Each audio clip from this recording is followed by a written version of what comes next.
the 2nd, Ontario voters will once again go to the polls to choose a provincial government. And there are a few changes this time around that Elections Ontario say will help make the whole process a little easier. Joining us today is Ontario's Chief Elections Officer, Mr. Greg Essensa. Welcome, and thanks for spending some time with us. Thank you. Thank you very much, Deborah. Looking forward to the discussion. So let's talk about what's new for this upcoming election, Greg.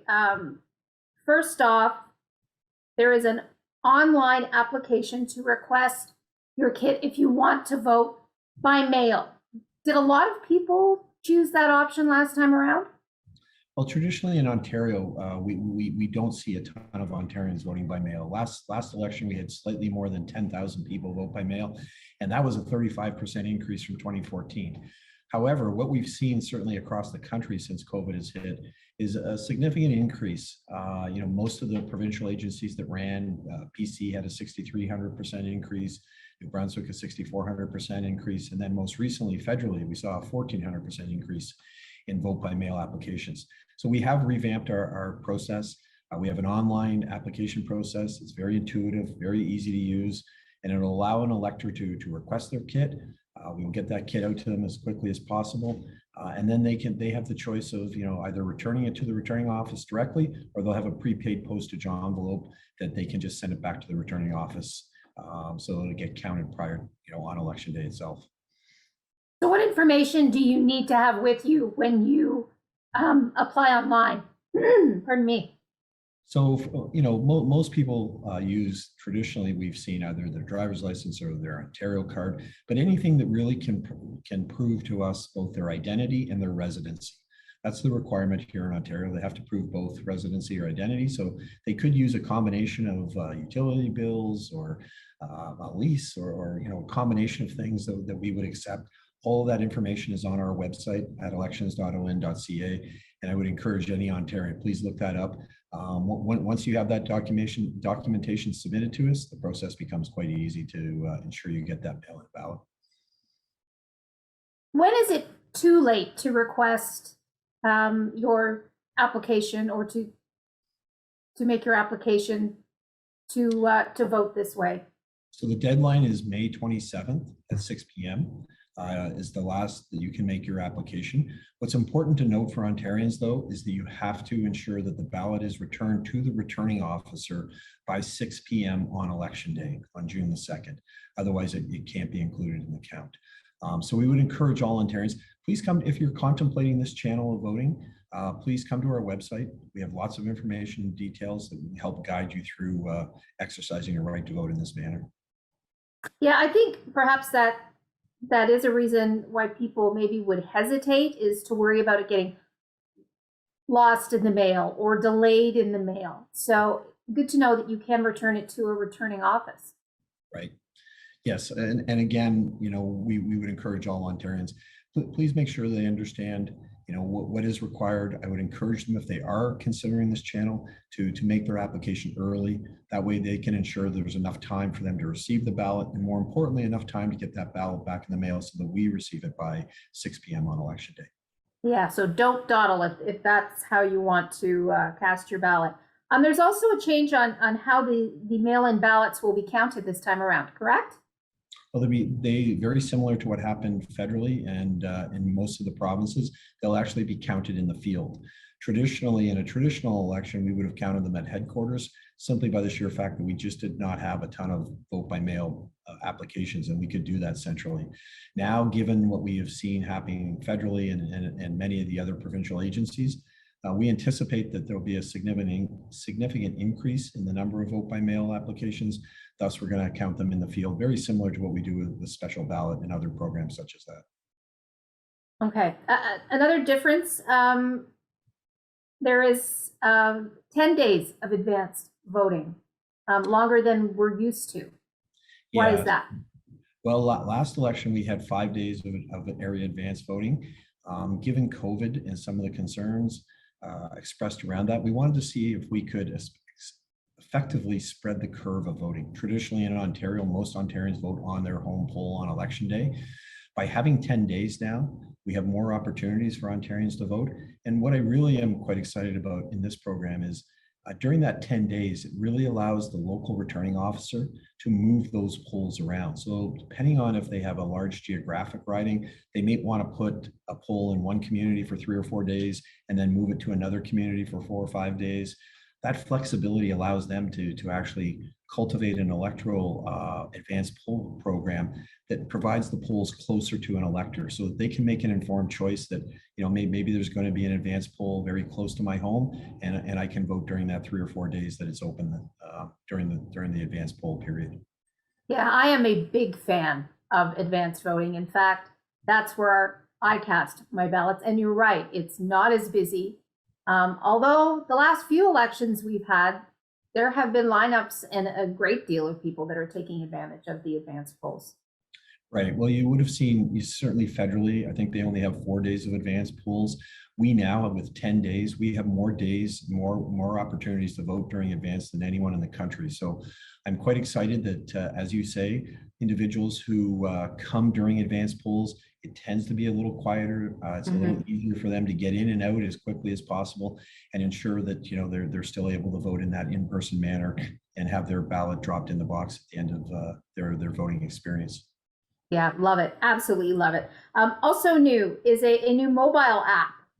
Let's talk about that and what information that app provides. So we have a new app. It's a pilot for this election. It's available now at the Google Play Store or at the Apple Store. When you download the app and you sign up, it allows you now as the consumer to actually cultivate a different manner in which you communicate with us. So now if you want a SMS text, fine, we can communicate that way. If you want an email, if you want both, it allows for us to push notifications to you if you so choose. If you want to know that there's a new candidate registered in your riding, it can do that. It can give you a notification the day before advanced polls are open or election day polls. It also has the ability for you to map all your voting locations so you can see which one's closest to you. It'll show you, you know, travel time, whether it's driving or walking. And it'll also provide you an electronic, what we call VIC, or voter information card. So using that electronic voter information card, if you're in one of our technology polls, it can be scanned and it can actually make your voting experience as easy as possible. But as I say, what I'm most excited about is the opportunity for us to have a bit of a different relationship so that we can communicate more one-on-one. And, you know, I've been doing elections for a long time in our province. Any election I've ever conducted, there's always a time when I have to move a poll on election day. It might be a fire or, you know, gas leak, etc. Now I'll have the ability to communicate directly with the elector to tell them that their poll is moved. And that communication device, it's really critical. We know everyone has some form of a cell phone or you know, personal device that they use. And this is our first foray into that digital arena. We're quite excited, but it is a pilot, and I would encourage all Ontarians, please try it out. Please let us know what you think. Yeah, I've downloaded it and I've taken a look at it. So far, so good. Some other important information for voters. Voter registration, especially important for new voters. Absolutely. I would encourage all Ontarians, as you're beginning to start to think about the election next month, that the most important thing you can do right now is come to our website at elections.on.ca and just check your information. See that we have you at the right place and the right address. Because if we do, what that means is during the writ period, once the writs have been signed, we will send you that all-important voter information card. That card has all your voting options available to you, all your advanced poll dates and times and locations, your election day poll.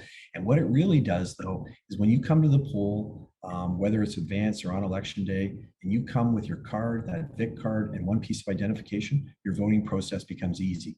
And that's what we really want to ensure, that the process is as easy as possible for all Ontarians. If you're a brand new voter, let's say you're turned 18, you have to register, correct? You can actually register on the day, but your process, as I say, becomes much easier if you register in advance. So I would encourage you to come. It takes less than a minute or two. If you're not on the list, provide us with a piece of identification that ensures both your name and address, and we can get you registered in no time, and thus then your process becomes as easy as possible. Having said that, though, electors still can show up on election day or advanced poll days and they can still vote. They can register right at the poll if they so choose. And the ID that you must bring with you on election day, driver's license, what else can you bring? You can bring a host of different pieces of identification. You can bring your health card. You could bring something that really proves your identity and your residency. And that might be a combination of things. You might bring a utility bill. You might bring, a lease. You might bring a whole array of different things. I would encourage all Ontarians, please come to our website at elections.on.ca.